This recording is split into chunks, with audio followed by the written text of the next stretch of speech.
Hello everybody, welcome along to Silverstone, a sunny Silverstone as we get set for the third event of the season.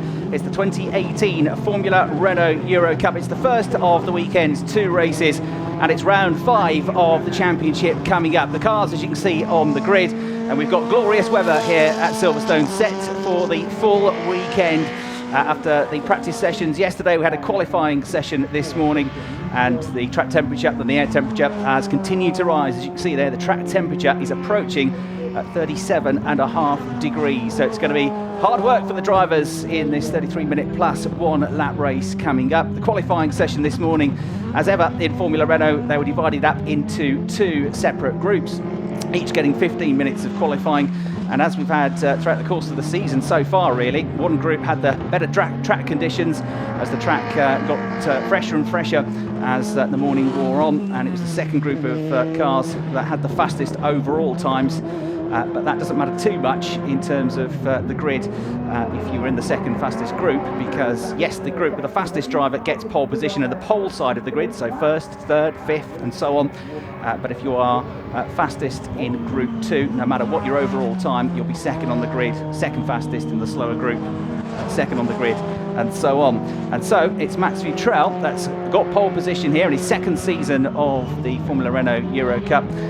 He comes here off the back of a pretty dreadful weekend at Monza. He was very quick at Paul Ricard in the opening weekend of the season. He got a pole position and a race win there, and 2 podium finishes. But at Monza, despite being very quick once again and being on the second row of the grid for both the races there, contact in both races 1 and 2. One of them with Christian Lundgaard at the start of the race, and the other with championship rival Yifei Ye, the Chinese driver, and that was in the middle of the race at the chicane. So I spoke to Max at the start of the weekend and he said, we need a good one here. It can't be any worse than it was at Monza. And this morning, after going well in the practice sessions yesterday, he said in the overall fastest time of the day yesterday, he stuck it on pole position. Right at the end of the session, he was in that quicker second group, and Yifei Ye was on pole position provisionally for most of the session. Yifei was very quick very early on. They set the car up, they said at Joseph Kaufmann Racing, to be quick for the first few laps of the session. But Yifei said that he just made 1 or 2 small mistakes on his lap. He was frustrated not to be on pole position. He reckoned he lost 1.5 tenths of a second. And then Max Futrell, where everybody else generally wasn't finding much time towards the end of the session, posted a really quick lap time to nick pole position. So it's Max Futrell for the RHGP team that is going to be on pole position here. For the third time this season, he's going to be on pole position. He is the best average qualifier so far this season. His average grid is second on the grid, and alongside him is the driver Logan Sargent, who's already been one of the 4 different race winners that we've had so far this season. The American driver, teammate to Max Futrell at the RHGP squad. The French team was quickest in his group, so he lines up second on the grid. And there is Yifei Ye's car, number 16. That starts third on the grid, the Joseph Kaufmann Racing driver, who has also been a race winner this season and currently lies second in the championship standings. Yifei having a disappointment in the second race at Monza, but as I say, became a history maker when he took the first ever victory in this championship for a Chinese driver, and that came in the first race at Monza. So 4 races, 4 different winners so far. That's only happened once before in the Formula Renault Euro Cup. That was back in the 2014 season. That year, in fact, we had 6 different winners from the first 6 races. This year, the victories have gone the way of Logan Sargent in his first full season of the championship in race 1 in France. Max Futrell won race 2 in France, and then in Monza, Yifei Ye and Christian Lundgaard were the race winners. But Christian, the championship leader, is way back on the grid for this one. Didn't hook it together at all in qualifying, and he's back on the 8th row of the grid, the championship leader. So there in the yellow and black colours of the Renault Sport Academy, there are several drivers in this championship backed by Renault. Is Max Futrell, the British driver. Lots of fans and support here this weekend. He loves this circuit, went well here in the past, and has raced various configurations of it, both the short national version of the circuit when he was racing to the championship title in the British Formula 4 Championship, and also in its longer Grand Prix format, which we're using this weekend last time out. Sacha Fenestres was the champion of Formula Renault Euro Cup last year, and we can hear from him now here at Silverstone. Sasha, now you've already won this race last year. Have you got any tips for the drivers who are racing today? The better one have to win, but yeah, it was a good race weekend last year here, but now beautiful weather. So yeah, hope the better was gonna win. But yeah, like the team of last year, hopefully they can have a podium for this race. Sorry, but yeah, looking forward to watch the race. It's always really good racing in the Formula Renault. Most of it this year is quite a high level, so looking forward to see the race. That's just what I was about to ask you. What did you think of this year's lineup with Formula Renault drivers? It's really strong, yeah. We were watching like our race. It's really fast as well. Kaufman always on top as well. So I think it's going to be. There is a really strong field, and yeah, I think it's going to be a hard season for everyone. Great, thank you. Thanks very much. Great to hear from Sasha Van Astres, last year's champion there, who already is a race winner in the FIA European Formula 3 Championship at Pau, around the streets of that wonderful French street track at the Pau GP. He was a race winner last weekend in rather different conditions than we've got here. And as he said, winning with the Joseph Kaufmann Racing team. The German squad's got a brilliant success record in this championship. They won the title a couple of years ago with Lando Norris as well. Lando, one of a huge amount of drivers that have come in recent years through this championship and have either made it already into Formula One, or like Lando, are on the books with Formula One teams. Lando with McLaren Racing already successfully in the Formula 2 Championship. In fact, since the current version of the championship and its regulations were brought into being, every single champion has made it to become affiliated with a Formula One team, or indeed into F1 itself. So great to hear from Sasha. Spoke to Lars Kaufmann, the team manager, son of Joseph Kaufmann, who runs the German squad and ran Sasha to the title last year. And they very much rated Sasha, and they very much rate one of their quick young drivers, Yifei, in the second row of the grid for this race this afternoon, saying he's very mature for a 17-year-old, lives in France at Le Mans, spends a lot of time at the factory, integrating with the team, really getting to know the team and understanding the engineering side of things. He's a hard worker, he's a mature driver, and he's got a good all-round approach to the championship as well, not just trying to get the race wins, but trying to get the podiums and the regular points finishes that make the difference at the end of the season. So, the championship standings, Christian Lundgaard has got 68 points after the first 4 races of the championship. Yifei has got 58, 45 for Lorenzo Colombo, the talented Italian driver who's yet to take a win. He's the only one of the top 5 in the championship that hasn't won a race yet. But he had 2 podiums at Monza in his home race. 44 points, Max Futrell there, the driver in the number 1 car, who is 4th in the standings. 5th is Logan Sargent, who's a winner here in the British Formula 4 Championship, albeit on the shorter national version of the circuit. And Victor Martins is 6th in the championship, and he has got 30 points. So those are the championship standings as it is. And in terms of the team standings, it's the RSGP squad that lead the way on 116 points. MP Motorsport second on 99, and Joseph Kaufmann Racing on 64 points, currently 3rd in the standings. So the umbrella's up there to try and protect the drivers from the heat which is bearing down upon them. It's not always the case that we have this problem at Silverstone. Yes, there are often umbrellas, but no, it's not very often to keep the sun off the drivers and to try to keep them cool. They're on the national pits straight, so this version of the Grand Prix circuit, you have 2 options as to where your first corner is. One is the old first corner at Copse, which is what we're using today. The other is on the other side of the circuit. If you're using the full wing paddock, the international paddock, then Abbey Corner, which is a flat-out right-hander, is the first corner of the lap. But it's Copse Corner that they'll be going into first, just when they get up to speed on tyres which are effective and haven't had too much wear. It's just a light lift into that right-hander. One of the very quick corners here at Silverstone, and the driver's telling me it's a great circuit. I mean, every driver I spoke to over the last couple of days have said, do you enjoy the circuit? Do you like this place? Big smile on their face. Yeah, I love it. Absolutely love the fast corners. Copse Corner and the Beckett's S's. If you know Silverstone, you won't be surprised to find that those are the 2 corners that the drivers were citing as their favourite on the circuit. The Beckett's S's, they charge into that, flat through into the first part of the S's, and then they drop to 5th gear for the second part to get a big run down the Panga Straight down towards turn 7 at Stowe Corner, which is almost a 90-degree corner, but there's so much grip and such a wide exit to the corner, they can still take that in 5th gear. So 76% full throttle around Silverstone in the race. Top speed of these cars, 236 kilometres an hour. And around the quick sections of the circuit, you'll be looking at G-forces approaching 2.5, 2.6 G. cars heading off then onto the formation lap for the first race of the weekend. Chris Hartley here to talk you through what promises to be a fantastic race. I'm really looking forward to this one. I think it's going to be lots of overtaking to be had here. The key overtaking spots on the lap are going to be at the ends of the Wellington Straight as they come back in towards the final complex into the left-hander at Brooklands and Luffield, and then another, but certainly not the only, key overtaking spot is going to be into the club chicane. So they're the grid on the screen. Max Futrell, Logan Sargent, row 1, and Lorenzo Colombo on row 2. Alexander Vartanyan going well for Arden, the Russian driver, starting on row 3. And 6th on the grid, Victor Martins, Charles Milesi and Thomas Maxwell, the Australian, who is one of only 2 drivers in the field that's been in the points in every single race so far. They're the 4th row of the grid. Frank Bird and Alex Peroni then complete the top 10. Frank Bird, another British driver with experience of this circuit, having raced in the championship last year.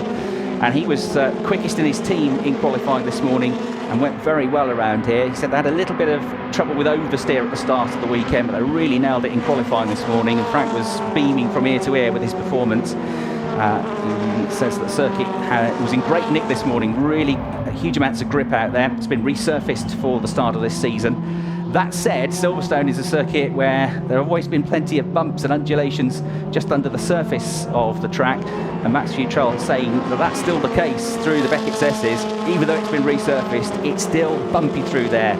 It's still bumpy if you go wide on the way into Vale and the club chicane as well, and that can really catch you out and unsettle the car, so you have to be careful through there.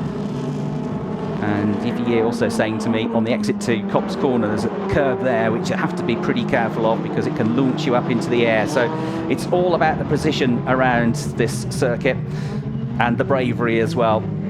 Certainly in the practice yesterday, going into the right-hander at Luffield, which used to be one of the bumpiest parts of the circuit. Lots of cars oversteering through there, back ends kicking out as they accelerate out through there, go up through the gears on the exit to Luffield, up another gear once they get to the King through Woodcut Corner, and then belting along into this mighty quick right-hander at Copse Corner at the start of the lap in 7th gear. So Max Futrell looking to get his 2nd race win of the season, starting on pole position. Logan Sargent, 3rd in the British Formula 4 Championship, coming into this championship after a couple of races last year, but this is his first full season and already a race winner. And there's another driver that may well be worth keeping an eye out on in this race. Number 43 is Sami Taufik, the Moroccan driver. His teammate Oscar Piastri, the Australian driver, is another one with the British team, Arden, with lots of knowledge of this circuit, and Oscar again with some knowledge of the circuit, using the smaller national version of it, where he raced to the runner-up spot in the British Formula 4 Championship last year behind Jamie Caroline. So the grid forming up, 28 drivers all lined up on the grid then. To the right of your picture, in the yellow car, it's the RSGP man, Max Futrell, the British driver, the American Logan Sargent for his teammate alongside. And then it's Yang in the red car and Colombo in the predominantly white car on row 2 as the engine notes rise and we go racing here at Silverstone. Round 5 of the championship gets underway, and it is going to be Max Futrell that's got his nose in front, gets the lead of the race. 2nd place there, tucking him right behind him, is from the front row of the grid, Logan Sargent. Yes, held station in 3rd place. He reckoned it might be hard to follow around here if you get too close, because of the turbulence you get from the car ahead and the tyres overheating, understeer and oversteer as a result of that. But he hasn't made up any ground here. He's there in 3rd place, Colombo in 4th position just behind. Then it's Vartanyan in 5th place. Oh, there's contact there. That might be Frank Bird, I think. Yes, it is. The number 24 car sent around, and with him in contact was Alex Peroni, the Australian driver. So such a shame for both of those two, who went well at Pau last weekend. Several drivers competing in the Formula Renault Northern European Cup at Pau to get some street racing experience ahead of Monaco, which is the next round of this championship in a week's time. Alex was the winner of the event, and Frank got into the top 6 as well, but they're both out of contention for this one early doors. A great shame for them both as they make their way round now into the next sector of the lap. Richard Verschoor there in the orange and black car with quite a battle going on behind him to try and keep position. The Dutch driver, who was in the top 10 of the championship last year, makes his way now into this flat-out corner through the right-hander. And Abbey, way out wide there, and running off onto the tarmac area is one of the Renault Sports Academy back drivers, and I think it might be Arthur Rougier, the 87 car. so he'll survive, but he'll lose a load of places. Meanwhile, Futrell at the head of the field, getting things off to the perfect start, leading the way early doors in this race. Axel Matus there in the pink and white machine, the 51 car. One of the Mexican drivers we have in this truly international field. But as I look out of the commentary box window here overlooking Woodcote Corner, we see the race leaders coming back into view to complete the first lap of the race here. This 30-minute plus one lap race, and it is Futrell from Sargent, then Yates, then Colombo, and hanging on to the tail of the Italian then it's Vartanian in 5th place. Victor Martins rounding out the top 6 at the end of the first lap of the race. More squabbling going on in the midfield as they make their way up onto the national pitch straight for the first time at full speed, and for the first time tackling now the Beckett's S's, this complex here. Fantastic to watch the cars weave through here. The change in direction of these cars is absolutely breathtaking. So at the end of the first lap, it was an 0.8 of a second advantage for Max Futrell over Logan Sargent, and then just a few tenths back in 3rd place, Colombo, Vartanian, Martins, Milesi, Maxwell for Shaw, and Defornay, Max Defornay rounding out the top 10. Max getting his first podium finish of the season last time out at Monza, the Belgian driver, his 3rd season of the championship, really going for the title, but getting off to a slightly underwhelming start to the season in the opening round in France, but much better for him and the team at Monza, culminating in that 3rd place finish, and he runs 7th in the championship, does Max. So the front runners make their way out now of the club chicane. Already the race leader has tackled Abbey into Village Corner, slight banked corner this, and you can see Logan Sargent very much hanging on to the tail of the race leader at the start of this 2nd lap of the race. It was only 0.8 of a second between them at the beginning of the lap, and it looks like it might be even slightly less than that now. The Red Bull liveried car of Neil Verhagen, the American driver, trying to gain a place on the way into Village Corner, and successfully then gunning around the outside of Alicia Martinez, the Spaniard. But the safety car is being deployed, so we're going to get a safety car out there. The only car that didn't come through was Frank Bird. We know about his trouble, so that could be the cause of the issue from that first lap contact. And Alex Peroni did manage to continue. So we start 27 of the 28 cars running.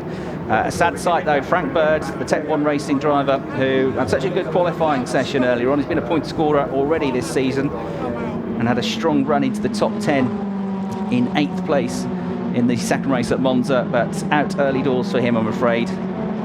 The good news in the format of the championship is that there are separate qualifying sessions for each of the races on a weekend, so it's not the race results that give you the grid for race 2, but a separate qualifying session which they'll have tomorrow morning. So Frank should be able to make his way up there again tomorrow if he can keep the pace up. The reverse angle view then of the start off the line. Everybody got away cleanly and well. There were no shenanigans on the way into Copse Corner. Max Futrell hooked it up well. He looked like he got off the line well, but he couldn't find a way past Sargent. Sargent then started weaving to try and find a way past Futrell. He got pole position for the opening round of the season, Max Futrell, but an issue with the clutch meant that he lost time off the line, dropped down to 2nd place behind Logan Sargent, and was never able to find a way back past him, much to his frustration. So he wasn't going to let that happen again. And here the incident between Peroni and Bird, the front left of Peroni's car and the right rear of Bird's car making the impact there and spearing across the bows of the Australian, and I'm afraid into the gravel trap was Frank Bird.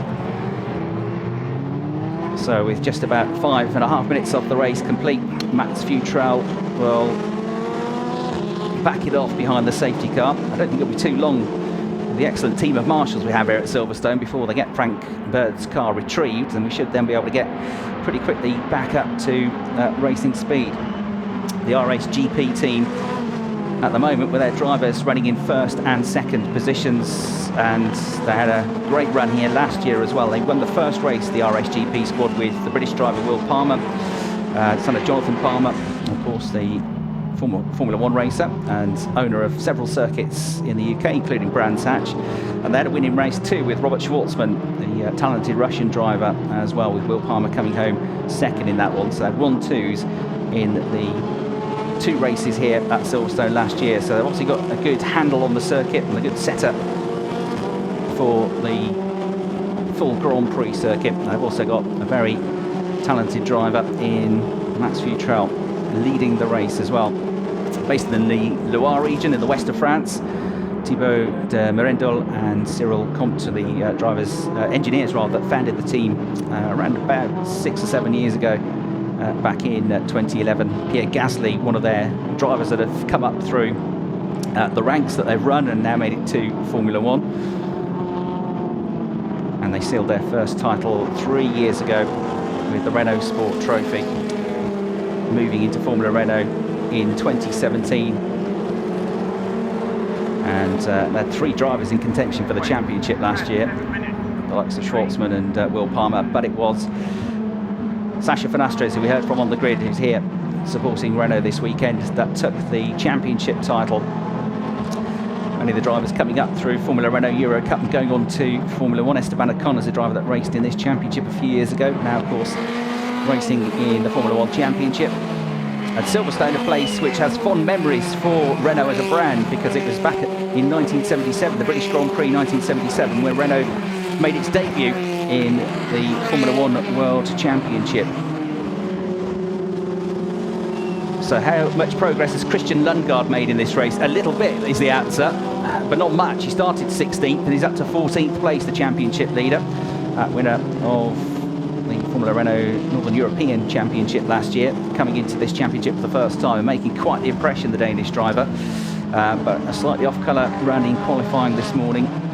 It looked like he salvaged it right at the end of the session. I was watching out on track this morning and he was running 7th in his group for much of the session. I think he might have even dropped to 9th at one point, but then he banged in a pretty good lap right at the end and got back up to 4th in group, which would have still only been good enough for the 4th row of the grid, an 8th spot. But then sadly, from his point of view, other drivers made very late improvements as well, and therefore he ended up dropping back down to 8th in his group in the end. So back on the 8th row of the grid, 16th for the championship leader, who's been a very consistent qualifier up until this point in the championship.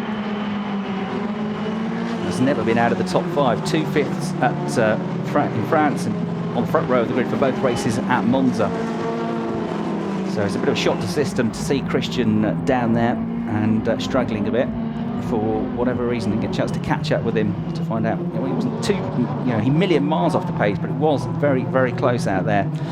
So Lundgaard with a bit of progress made, but I suppose one of the 2 places that he's gained is because of the retiree, Frank Bird. The safety car is coming in at the end of this lap. Drivers don't really need to worry about keeping heat in the tyres and the brakes because of the temperatures that we got here. It's 37 degrees plus track temperature. It's around about 24, 25 degrees air temperature as well. So now you can see, just to make sure, they do weave and generate a bit of heat in the Michelin tyres, and the safety car is heading back to the pits. So once we get them back around into our site, the race is going to restart at full pelt. And just see the safety car now making its way into Luffield and about to peel off into the pit lane entry. There is Max Futrell then starting to build up the speed now, and it looks like he's left Logan Sargent a little bit in his wake here as he goes up through the gears, up through Woodcote Corner, and he's going to have something like a 5-length lead. Perfect restart from Max Futrell, using all of his wile and guile and experience there, and he's going to have more or less a 7 or 8 tenths of a second lead as they go over the line, I think. So further back, others trying to make their way up through the order. 23 car of Thomas Neubauer there, the teammate of Frank Bird, trying to gain ground at the start of this restart. Into the Beckett's S's they come then. The green and white machine there, number 62, is the Australian Thomas Maxwell, who has been in the points every single race so far this season. The only other driver to do that is the points leader, Christian Lundgaard. He's done that, Thomas, despite the fact he's had 1 or 2 not so good qualifying sessions, but he's been one of the key drivers to manage to find gaps and overtake and charge his way through the field. So Thomas Maxwell with a decent start to the race, going pretty well at the moment. Number 41 there, Oscar Piastri, another of the Australian drivers, who has been a very consistent runner and scored some top 6 finishes so far this year, but at the moment he's out of the points, down in 15th place in this race. And if they think overtaking might be tricky around Silverstone, wait till next weekend when they're at Monaco. But they, to a driver, cannot wait for it. A chance to race on the support bill to the Formula One Grand Prix at Monaco, and they'll be having 2 races next weekend. It's a tough turnaround for the teams because they have to be in Monaco by Wednesday, so you've got to pack up, get all the way down to the south of France and set up again in just a few days' time. Contact further back. Raoul Guzman there into the back of Rougier, and Rougier has got suspension damage. Guzman likewise, but he's off the circuit. But Rougier's car, I don't think that's going to be moving under its own steam off the circuit, I'm afraid. So that is a worry for the officials, was it? Yeah, I think it was Rougier. He had Lundgaard around him as well in a similar colour scheme. I think it was Arthur Rougier, the French driver for Fortec, that was the one with the damage to the car. Confirm it when they come back around. Certainly Guzman looked like he was out as well. So those two tripping up over each other. Back at the head of the field, it's nearly a 1 second advantage now for Max Futrell, the race leader. Logan Sargent just falling away a little bit in second. Richard Verschoor there coming under attack from Max de Fournet as they battle away. The incident between those two cars has been noted, it says on the screen. But it was Lundgaard, so right second time, it was Lundgaard, not Rougier. And that's the championship leader then, out. I mean, he was out of the points anyway, but completely out of the race now. Rougier was just in front of them, survived, and now gets a bit of breathing space behind him, but he's still fair, a bit down the order.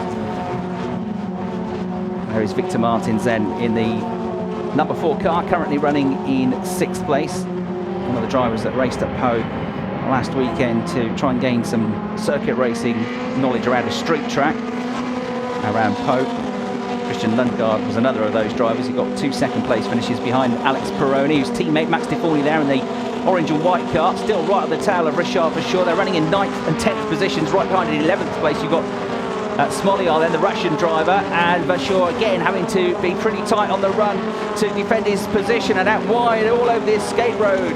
And off wide goes Max de Fournet. He's going to rejoin. He's going to lose at least 3 places here. So that is out of the points, I'm afraid, for the Belgian driver. And he's going to lose places to Smoljar, to Rougier, who is now just on the fringe of the points, and Piastri as well. Snuck through, I reckon. So the top 3 come through. Gaps remaining similar at the start of this lap. 0.9 of a second from Futrell to Sargent. 0.7 of a second back to Yves in 3rd place, and 0.9 of a second back to Colombo in 4th position. Fastest lap of the race so far to the race leader Max Futrell with a 1 minute 58.685, but a 1:58.1 now for Sargent in 2nd place to improve upon that. So he's starting to close the gap at the end of that lap. Look at this battle coming up here. They go swarming either side here. De Fournet on the outside of Piastri. Piastri goes out wide, even wider out there goes the Renault Sport Academy backed car of Rougier. And so De Fournet getting stuck in to try and get his way back up the order here and try to get himself back into the points, into the top 10. All of that surfaces to bring the next group of 3 or 4 cars onto their tail as well, including Mathius. And you've also got in the mix there Martinez not too far behind. So great scrap going on from 8th down to about 15th place here, and valuable championship points still very much up for grabs as we approach the halfway points in the race. 30 minutes plus 1 lap it will be, and Max Futrell, the gap coming down to 0.7 of a second. A 1 minute 58.1 for Logan Sargent. The lap record around here was a 1 minute 58.265 set by Gachet 3 years ago. So that is a new lap record, I reckon, for Logan Sargent. Looking at the times and the way it was going in qualifying, I suspected that might be a possibility, and they've already done it. We've seen here so far in the championship that these tyres, these slick tyres, hang on very well indeed. The durability of these tyres is excellent, and even towards the end of the race there might be a little bit of drop off, of course, but the lap times are not too far away from what they're able to do in prime conditions 3 or 4 laps into the race. It is a circuit where tyre degradation, certainly in the past before it was resurfaced, could be pretty high because of the high speed corners and the heat that's generated in the tyres, but I don't think it's going to be an issue for them today. Futrell, Sargent, Yves, Colombo, the top 3. Vartanyan then running next up, and fellow Russian there, Alexander Smoljar, number 22, is the driver that has now moved into the final points position, into 10th place. Ahead of him in 9th position you've got Verschoor, Maxwell in 8th, Milesi in 7th position. Charles Milesi has had lots of speed over the races so far this year, the young French driver who came up through the French F4 Championship, but he hasn't always had the results so far that reflect how quick he's been. He's just inside the top 10 of the championship. But driver who has some Renault experience from last year in the Northern European Cup with a race win there for the RHGP team, French F4 in a dual campaign last year as well. And the 17-year-old who had a high-flying moment at Monza where he went over the chicane curbs and then launched his car up into the air. He's having a pretty solid run here. Nobody, it seems, can live with the pace of Max Futrell, other than for the odd lap here or there. Sargent came at him a couple of laps ago, but the gap's starting, I reckon, to creep back out now between them. And there, a view there of the 42 car of Vartanyan, who is on course for his first points of the season here. He's been on the fringe of the top 10 a couple of times. 11th and 12th place finishes for him. But Vartanyan currently on a season's best. It's going to be in 5th place. Another driver that's come into his second year in the Formula Renault Euro Cup and would have been hoping for a better start to the season. There's the driver I was talking about, Charles Milesi, the French driver in the number 3 car. He's trying to hunt down Victor Martins, and he's a bit quicker at the start of this lap. Lost out a little bit in sector 2 of the lap.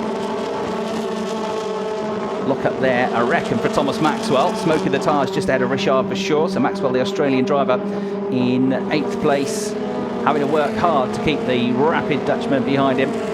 The race leaders make their way past the commentary box to start a new lap. Charles Milesi definitely looks closer in 7th place to the tail of Victor Martins in 6th position, and yes, the gap is 0.4 of a second, so about a 10th quicker on that lap was the young French driver, definitely closing the door. Just under 12 minutes left then on the clock, and the race lead is now, for the first time, over a second. It's 1.1 seconds. Incident between cars 23, 87 and 41 to be investigated after the race. The 23 is Thomas Neubauer, 87 is Arthur Rougier, and 41 is Oscar Piastri. So that's going to be looked at by the stewards after the race, but there's going to be no penalties or anything like that dished out during the race itself. There's the American driver Neil Verhagen, the Red Bull junior driver, who is currently in that most frustrating of positions, really. He's in 11th place, so despite all the hard work of the team and the driver, they're 11th and they're not quite in the points. But that said, Neil, he's not far behind Smolia, so half a second he's got to try and make up, then try and find a way through, and then he'll be able to get himself up into the points. They're coming into Village Corner then. On the brakes is Max Futrell. One of the deepest braking zones, he says, on the lap. The other one being at the end of the next straight, the Wellington straight, on the way into possibly the best overtaking opportunity on the lap, into the left-hander at Brooklands, if you can be tidy through the left-hander and keep your line on the way into the right at Luffield, which follows immediately. It's pretty narrow, that exit through Aintree and onto the Wellington straight. But you can see the race lead now getting into his stride. Logan Sargent doing a good job of keeping him honest, at least. He doesn't quite have the pace, does he, in 3rd position, and that gap back from 2nd to 3rd now to almost 1 second. And there's Neil Verhagen trying to home in on Alexander Smolia, who's had a pretty decent start to the season so far. The Russian driver had a retirement in the last race at Monza, but has had a couple of good point scoring finishes. Was just off the podium in 4th place in the opening round of the weekend at Monza a few weeks ago. But he's got close company, the Russian followed by the American. And the next driver through then, just behind them in 12th place, was Max de Fornay, who was running in the top 10 until we saw him running too deep and off the road 4 or 5 laps ago. Coming into the Beckett's S's then, in 5th gear, right, and then left again. This complex of corners that leads them back out onto this, the Hanger Straight, one of probably the most famous straights in the world. Scene of that famous dummy move from Nigel Mansell in the 1987 British Formula 1 Grand Prix when he reeled in his teammate Nelson Piquet to the delight of the home crowd from a long, long way back after an extra pit stop with a wheel problem to take the race victory from a seemingly impossible margin that he was able to reel back in. This is the newer section of the circuit, which was redeveloped a few years ago, coming out now through Club Corner and into Abbey, which is a mighty quick corner now, as I say, taken absolutely flat out. When you look at the angle of the corner, it's hard to believe really, but so much downforce generated on these single-seater cars and grip within the tyres that they're able to, I wouldn't say easily take it flat out, but they are able to take it flat out. And then the run into Village Corner on this complex at the end of the lap. So number 3 there, Charles Milesi, who was catching Victor Martins ahead of him by 1 or 2 tenths of a second a lap. Hasn't been able to do it quite so much in the last couple of laps. The gap is still pretty close though, as you can see for yourselves. Victor Martins, another of the drivers backed by Renault, and he's working hard. And there is Thomas Maxwell, again doing a fine job, the Australian, and running in the points in this race. Could be that he'll now become the only driver at the end of this one to have been in the points in every race, because of course we've lost the championship leader Christian Lundgaard. So there he goes, the 19-year-old from Darwin. Has some experience of racing at Silverstone because he raced in the BRDC British Formula 3 Championship last season with Sean Walkinshaw Racing, and finished 7th in that championship. Prior to that, good successes in Australian Formula Ford and Tip Tops before that, racing in Ford Fiestas before he moved across to Europe. And there, firing through from the Arden cars, 43 Sami Taufik is the Moroccan driver in the field. There is Richard Verschoor, then number 12, still hanging on to 9th place. He was very ill for the first weekend of the season at Paul Ricard, so it's a tough start to the championship for him. He got through it, didn't have a great weekend, but he managed to get through it. It was a much more competitive weekend for him than at Monza, but again, results didn't really come his way. A bit of bad luck in the race. Had to battle really hard. It was the first race of the weekend. We had a queue of 6 cars behind him for a lot of the race. Lots of battling, fighting amongst themselves, lots of overtaking at the chicanes, and Richard was made to work very hard all the way through the race. So here we see the battles just a little bit further back between Colombo in 4th place, a race winner this year, and Vartanian in 5th position. Lorenzo Colombo, who had a lot of people supporting him at Monza because he comes from just down the road to the circuit and had a fine weekend there. Looking pretty solid again this weekend, and currently running off the top 3, and probably more concerned with what's going on behind him, because that gap he's having to manage back to Vartanian, the Russian driver in the 42 car in the Arden Run squad, owned by Gary Horner, a team which he set up with his son Christian Horner of Red Bull management fame, of course, back when Christian was racing in Formula 3000, and a team which has great success of developing young driver talent and working with young drivers and helping them along the route. There is Lorenzo Colombo then, and there, trying to chase him down, is Alexander Vartanian, running in 4th and 5th positions as we go into the final 6 minutes of the race. Max Futrell is just managing that gap, isn't he? 1.3 seconds clear now, and on course to become the first driver this season to win 2 races in the championship, which is a sign really of just how open and competitive it's been, but also of the fact that not many drivers have had clean races all the way through this year.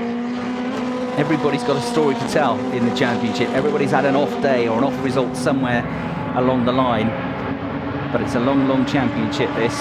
10 rounds, 20 races, and as Yves said to me yesterday, it's way too early to be talking about the championship. You just got to take each race weekend at a time and capitalise upon it. There he runs through shot in 3rd place. It's getting even tighter though for 4th, isn't it? Lorenzo Colombo having his work cut out now. Vartanian is very much on his case as they make their way back out onto the Wellington Straight. So Alexander Vartanian, the 17-year-old, who was busy last year racing in Spanish Formula 3 and the Northern European Zone Formula 4 Championship. Top 3 finishes in both of those championships. He's all over like an angry rash, the tail of the Italian Lorenzo Colombo as they make their way back into Brooklands, into the right-hander at Luffield Corner. This is the battle for 4th place. 5 minutes left on the clock, plus 1 lap. Max Futrell coming out through Woodcut Corner, managing the back gap to Logan Sargent Iffier in 3rd place. And then this battle, this squabble going on for 4th and 5th positions. And if they fight each other hard and hold each other up, then who knows? Victor Martins in 6th place, Charles Milesi in 7th, might just be able to close the gap upon them as well. In the closing stages, we could have a grandstand finish here. Maxwell still runs 8th, Verschoor in 9th, Smolyak in 10th place is the last of the points finishers at the moment, but he's only 0.4 of a second clear of Neil Verhagen, who's desperate to get himself back up into the top 10. Smolia on the tail of Colombo, but not yet being given a chance. But there are places to get through here at Silverstone. Coming down the iconic Hanger Straight, then down towards Stoke Corner. But it's not a big braking zone, this, as I said, so it's still taken very quickly indeed. It's into the next braking zone at Vale and the club chicane which follows, that there might be a chance, but it's pretty bumpy offline there. As I said at the start of the race, let's have a look as they come through. No good braking from Lorenzo Colombo. Doesn't make a mistake, doesn't brake too early. And crucially, he doesn't out-brake himself, and he's not too scruffy on the way out of the corner either. So the driver who finished third in the Italian Formula 4 Championship last year, Lorenzo Colombo, using all of his concentration here to keep the Russian behind him as they go into the middle part of the lap and the complex here into Village, hard on the brakes. Slowest part of the course, and then careful on the throttle here not to get onto it too early and run wide on the exit as they go out through Aintree and onto the Wellington Straights. Pretty narrow through there. Glancing the curbs, not close enough to attack into Brooklands, I don't think, is Smolia.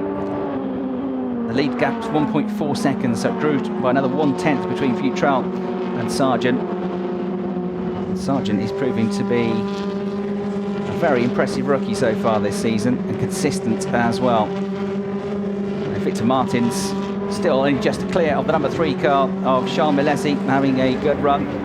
Another of the RHGP run drivers is Charles, and we'll be looking to get some useful points here. I'm not sure he's quite going to have enough time to catch the gap. And then we've got Thomas Maxwell there, number 62, the green and white machine in 8th, looking comfortable-ish ahead of Shaw, but not comfortable at all is the 10th place car of Smolia. So you've got one Russian driver on the attack, you've got another Russian driver on the defence, this time from Neil Verhagen, and the Red Bull liveried car there in the background, who has got himself now within a car length or so as they go through the Beckett's S's, are about to come out through Chapel Curve and onto the Hanger Straight.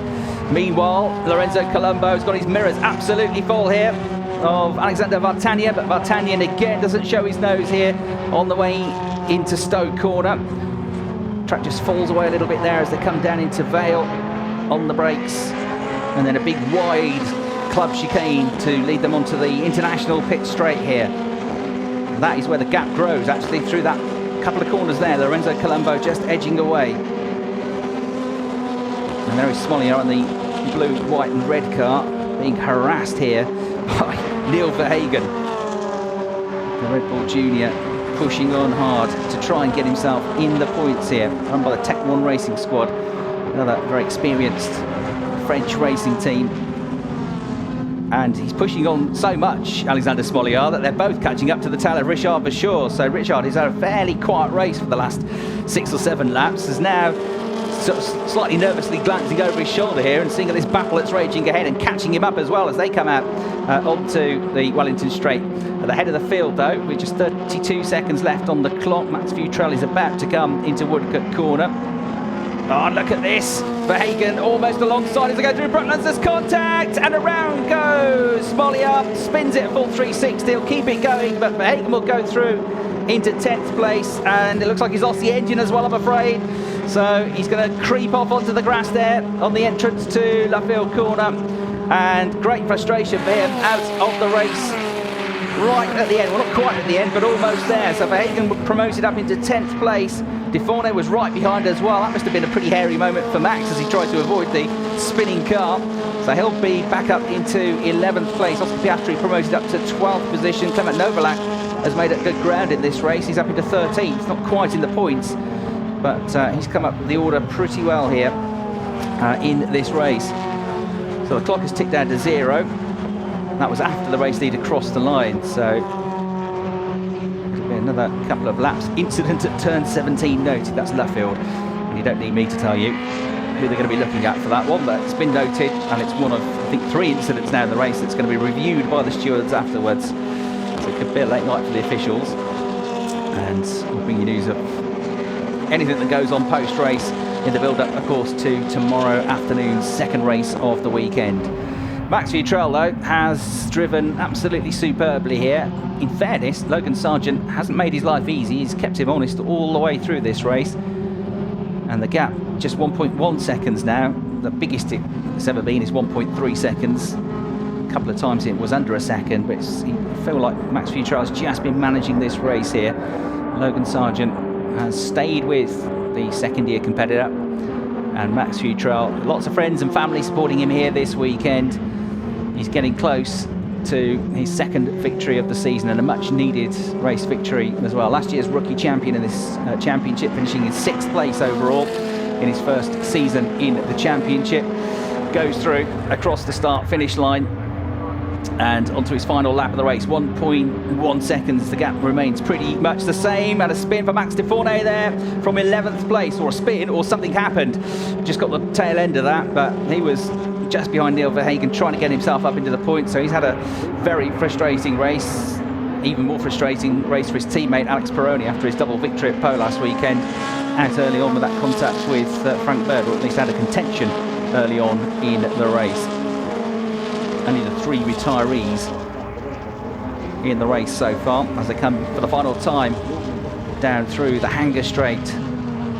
There is Lorenzo Colombo in the white number 61 car, just about hanging on to this 4th place for the JD Motorsport squad, the Italian team in the championship. Into the club chicane on the brakes comes Max Futrell, then Sargent, then Yet, then Colombo in 4th, and Vartanian off his best result of the season so far in 5th place.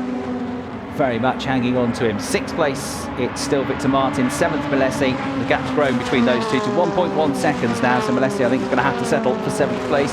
Milesi's real drama. And then Maxwell, Verschoor and Verhagen, the drivers rounding out the top 10 in the closing moments of this race. So Lorenzo Colombo has just got to keep it tidy really on the exit here and cover himself off on the way into Brooklands Corner. He's got a couple of lengths advantage, so he should be okay. And lap time's still pretty consistent, so I haven't seen the car sliding around. I don't think he's got any real issues. And Colombo should hang on to that 4th place finish. More than hanging on though, at the head of the field is Max Futrell. The checkered flag awaits, and the British driver on home soil is about to become the first driver in 2018 to win 2 races. Round 5 of the championship goes to Max Futrell here at Silverstone. Logan Sargent in 2nd. Yvier rounds out the podium. 4th place Colombo, 5th place for Vartanian, and then Martin's in 6th, Milesi in 7th, Maxwell crosses the line in 8th, Verschoor in 9th, and Verhagen is the last one through in the top 10. 10th place for him. Oscar Piastri has crossed the line in 11th, Clemens Novalak in 12th place, Sami Taufik, the Moroccan, in 13th, and then it is the 51 car of Axel Matus having a pretty decent run in 14th place, Rougier in 15th, De Fournet with a wide moment and a spin towards the end of the race, dropped to 16th place in the end, Martinez in 17th, Neubauer in 18th, and then we had another of the Spanish drivers, Xavier Loras, coming home 19th, 20th place to the Colombian Christian Munoz, his teammate at the AVF squad run by Adrian Valles, ex-Formula 1 test driver, reserve driver.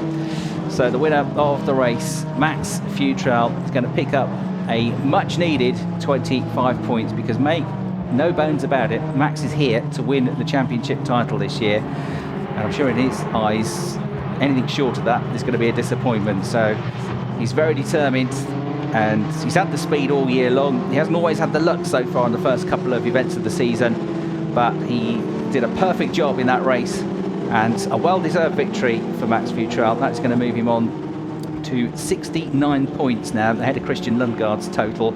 The former championship leader is going to drop out of the championship lead. So Max Futrell there confirmed off the screen as winning by 1.5 seconds in the end. He pulled away on that final lap from Logan Sargent, and Yvier in 3rd place, Lorenzo Colombo 4th, Alexander Vartanian and Victor Martins rounding out the top 6. Milesi, Maxwell, Verschoor and Verhagen, the other drivers provisionally in the points. And that late DNF there for Alexander Smolyar after the contact with Neil Verhagen coming into Luffield with just a couple of laps of the race remaining. Alex Peroni, Raul Guzman, Christian Lundgaard crucially out early on, and Frank Bird out on the first lap of the race as well. So 16 laps there were in the end in that half-hour plus 1 lap race, and there you can see the beautiful skies that we have above us here at Silverstone. So Futrell is going to move on to 69 points with that. But yeah, he's going to pick up 15 points for third, and that will move him on to 73. So they'll both move ahead of Lundgaard. Yeah, and Futrell both moving ahead of Christian Lundgaard, the former championship leader, who's had a tough weekend so far. Lorenzo Colombo is going to pick up more good points for fourth, 12 points to add to the 45 that he's got, so he'll move on to 57.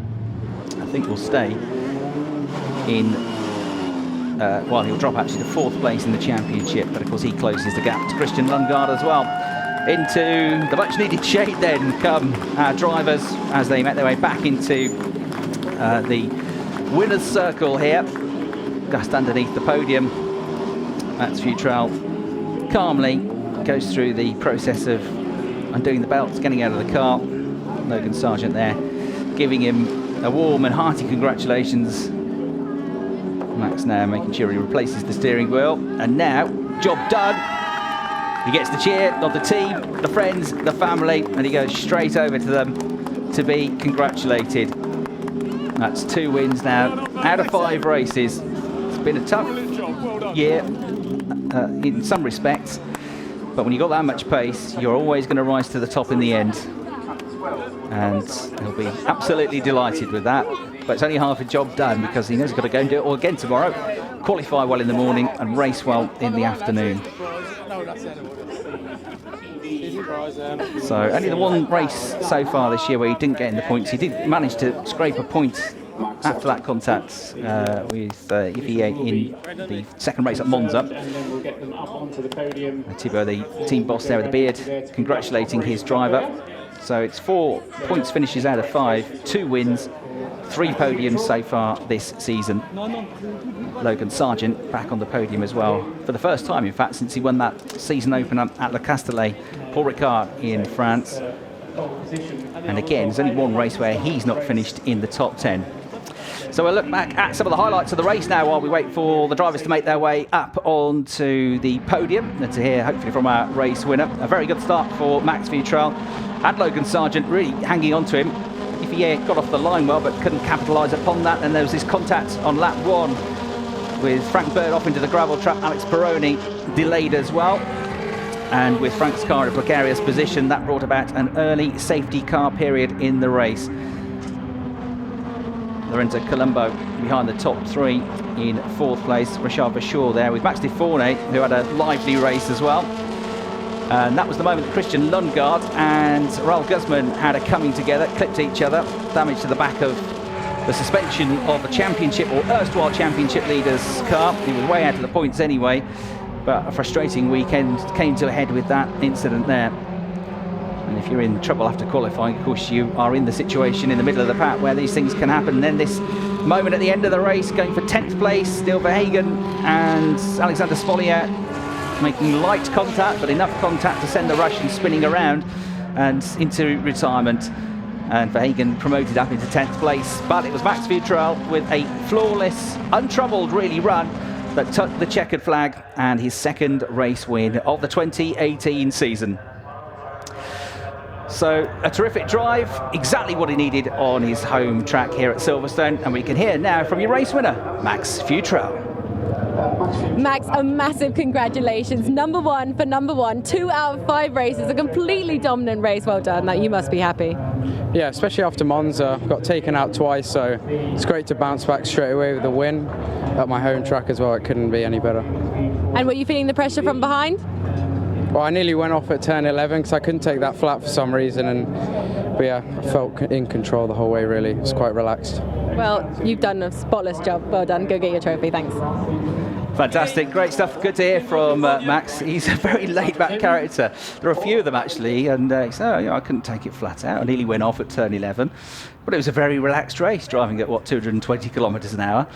Most of us would need a lie down for about a week after even attempting anything like that, but you know, it's all part of the job for them. Yeah, he really controlled that race and deserving race winner. As he says, home circuit, because not only is he a British driver, but he originates from the Midlands. Much of his family based in the Midlands, in Birmingham, not too far away about an hour or so away from this Northamptonshire-based Grand Prix circuit. It's part of a hat trick of races on the Formula Renault Euro Cup calendar, which are tracks that were in the original Formula One Grand Prix calendar back in 1950. There were 4 tracks that are still used, that were used in that original championship season. One of them was at Monza, where we were last. One of them was at Silverstone, where we are now. And another of the 4 tracks is where we're going next, Monte Carlo, the Monaco Grand Prix. And the vast majority of the circuits, all Grand Prix tracks, 9 of the 10 events this year. So great experience for these drivers to get the opportunity to learn the circuits, albeit in very different cars. And lots of these drivers as well on development schemes with Formula One teams get to go to Grand Prix test sessions and debriefs and learn that side of things as well, the engineering side of things. All, of course, hugely well media trained, and all those parts of the job which you almost don't think about on a race weekend, which keeps them busy at the gym pretty much every day. Fitness training, they do lots of training behind the scenes in the paddock as well, to work on their reflexes, to work on their core strength, and just to wake their bodies up as well, and their minds up, get them alert. Lots of ball catching that goes on in the paddock, and lots of reaction tests, things like that. So there's in fact a centre that's set up at the circuit where there's a mini gym that's brought to every round of the championship. There's a mini spa, they get ice baths, they can get massages if they need to, they can even get their clothes washed, their race suits washed if needs be. So onto the podium again for one of the drivers that's been a championship leader so far this season, Ify. Onto the podium. You won't be totally delighted with that, but I think he probably expected it from where he was on the grid. And Max Futrell punches the air, clenches his fists, and is cheered onto the top step of the podium. Logan Sargent there nearest to you in second place, and Ify there on the podium once again, as we now got the winning team represented, RSGP. As I said, a couple of wins here in the races at Silverstone last year. But now it's time for our winners' national anthem here at Silverstone.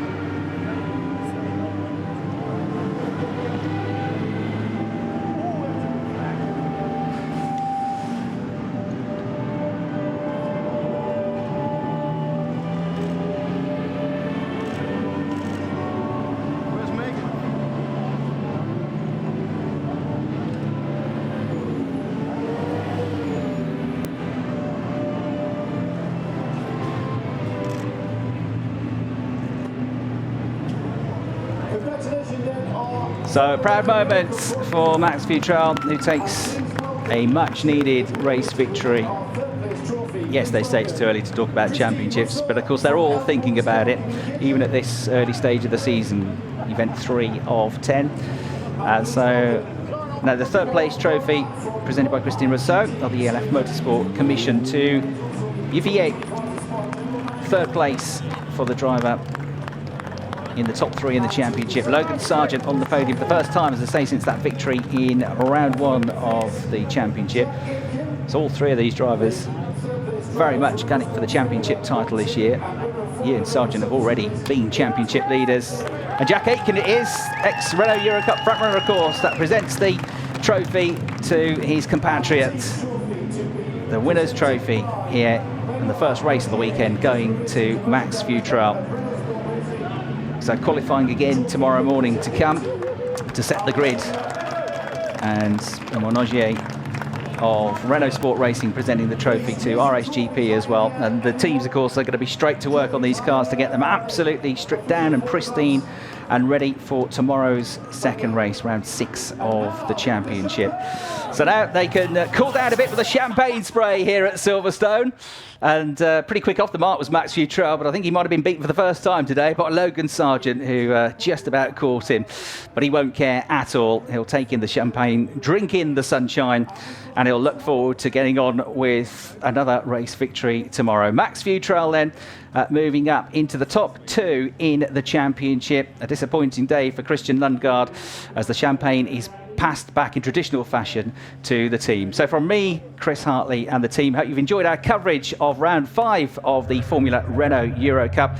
Race 2 coming up tomorrow afternoon, and we look forward to your company then. It's been a great race. We're going to have another cracker for you lined up tomorrow. From me and the rest of the team, thanks for watching. Bye for now.